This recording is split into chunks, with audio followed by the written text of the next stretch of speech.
the PS5 DualSense controller announcement. Oh, it happened. I see it. They posted that bad boy. I'm gonna open up the blog for the PlayStation website here, where we saw the first images of the DualSense controller. It's no longer the DualShock, Jeff. It's the DualSense, because just like with the Switch Joy-Cons, where you can feel how many ice cubes are in the cup, now you can do it with the PlayStation controller. Boom. Other than that, it is a pretty. I mean, it is a it is a further.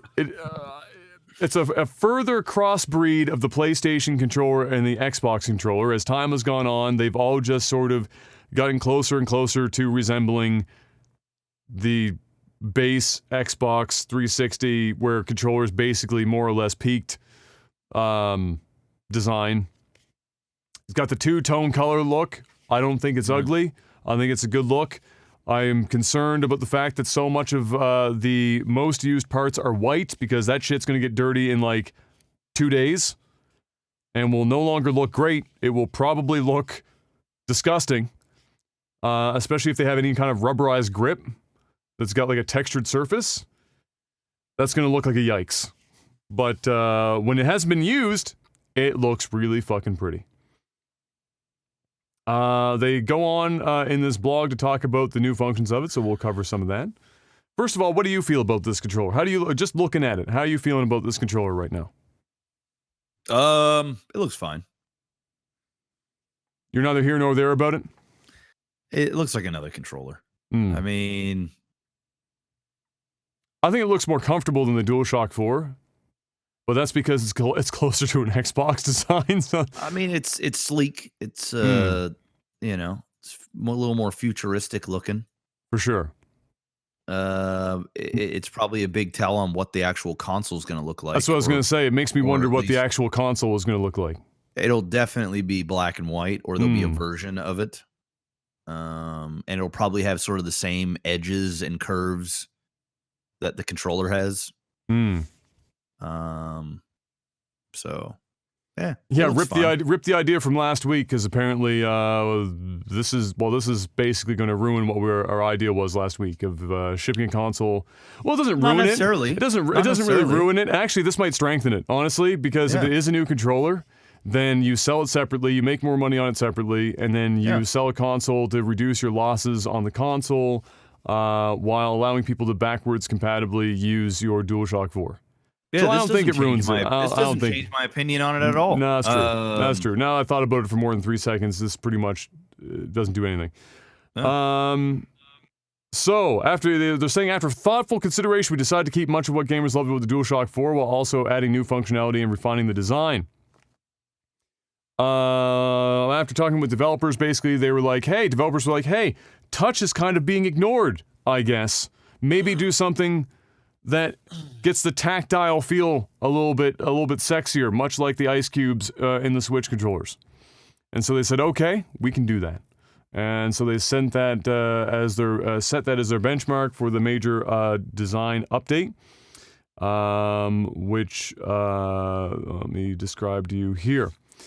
We adopted haptic feedback, which adds a variety of powerful sensations you'll feel when you play, such as slow grittiness of driving a car through mud. We've also incorporated adaptive triggers into the L2, R2 buttons of the DualSense so that you can feel the tension of your actions while, like when drawing a bow or shooting an arrow. So it seems now that they've got haptic feedback more across the entirety of the controller, and then that's fine. You can eat your dinner. While the L2R2, what it reads like to me, and what I'd be really interested in if it really does work out this way, is that if, like let's say you are keeping with the car analogy, let's say you are driving the car and you're going to put the brake on, and the harder you're coming down the brake and the faster you're going, the harder you gotta get down, and the more the brake pushes back on your foot. Doing that with the analog function of the L2 button would be pretty dope. Because then it doesn't feel like you're just bottoming out the brake. You're actually having to physically push back harder on it, and that might be kind of cool for driving sims and stuff, where it will make it feel even more, without having to have a wheel, make it feel more like like you're actually getting some response from the car. So that'd be kind of cool. Beyond that, for the buttons, they say you'll notice there's no longer a share button because they've updated it now. It's called a create button. They haven't announced exactly what that means yet, but what it sounds to me now is that there's going to be, versus like baked in, press the share button, takes a screenshot, takes a last 5-second clip, whatever the fuck, boom, bang, done. It sounds more like now with the create button that it might be linked to going live via the console. It might be recording more footage that you can then edit within an editor perhaps on the console to add stuff laying over top of it, whatever. But calling it a create button makes it sound immediately more like just taking a screenshot, just taking the last 30 seconds to a minute of video or whatever and posting it on social media. So we'll know more about that when they talk about it in the future.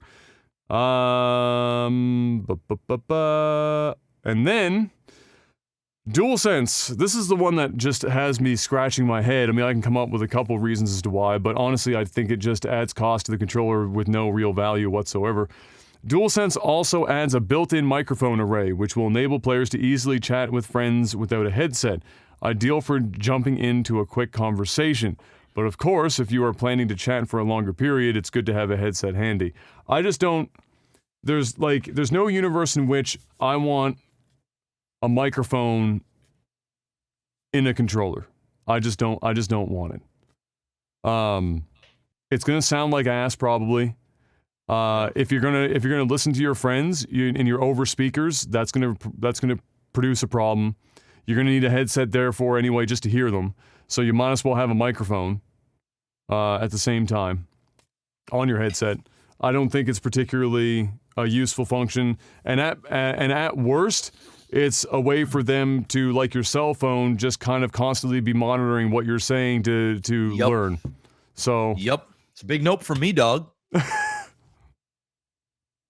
That's and actually kind of like Shady said as well. Unless you've got and they probably will have one, but like a like console level option to set your default microphones and stuff. The more random fucking devices that you have just by default, the more annoying it can be when games just choose the wrong default. It's like being in Windows and you've got like 5 fucking devices going on, and you're in Discord and like everything's fighting for attention. Like which device, even though you have default devices set in Microsoft Windows, it still somehow picks the wrong fucking device.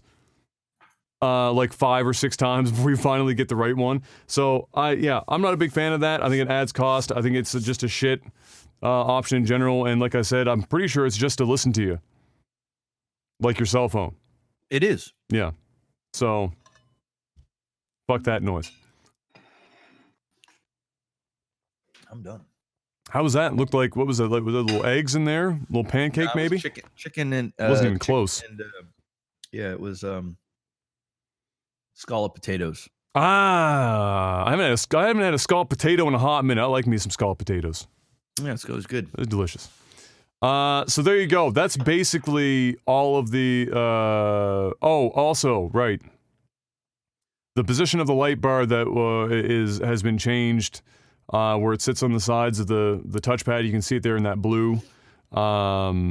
I actually kind of like that. Which is nice. Because the one before, it's at the top. Well, it's at the back of the fucking controller. Yeah, that's what I meant. You can't see it unless you turn your controller over. Exactly. Yeah, it's not that it's changed my life, but it seemed like a weird place to put it like originally anyway. And it's probably going to use less power because you're just putting these tiny lights to the sides versus like for whatever reason it had to be that fucking big. Yeah. At the back of the controller. For those of you just listening, I'm just holding up my DualShock 4. Well, not only that, it's pretty bright too. Like it is like super bright, needlessly bright. You could actually just walk around the house and just like use that as like a little tiny light. And it's just like straight up, dude. It's true. You know. It's true. Yeah. I like it. I don't personally. If I was doing this, I like conceptually they're doing the two-tone look, but for me, Dude, you're gonna get so many different controllers. Oh, you're gonna get a ton of them, but this is the default. This is the default yeah. one. And for me, again, if you don't want your default one to necessarily just look sexy. You want your optional ones to look sexy, because at the end of the day, there's a reason why this is black. There's a reason why the Xbox one's black. It's because the shit gets dirty as fuck really quick. You make your default controller that white, it's gonna look like shit really quick. There might be options. Remember well, it's possible, but remember the PlayStation 1 controllers were like, they weren't white, but they were that weird gray, and they looked but yellow. it was also that. Yeah, but there was also, it was like a weird texture too. Like the materials they used for that controller is like different than what the materials they use today. Well, apparently they have like rubberized grips and shit on this too, to a degree. And so that's going to pick up even more fucking dirt and shit off of your hands. I mean, even the DualShock 4 has you can hear it, like a textured back. So I don't know, we'll see. But for me, I would have just, if you're going to go white, make it all white except the analog sticks and the shoulder buttons, and just leave it at that. And then have the light bar go all the way down around the U shape, right across the bottom, up the two sides, and done. Don't make the middle black and then the fucking all that. It's just it's whatever. But I like the general shape of it. I like it more, the shape of it more than this. Yes. It does kind of remind me of, I don't know if you'll remember this. Remember ages ago, was it the PlayStation 3's controller that it was like rumored, the Boomerang. Remember the Boomerang? No. One sec. There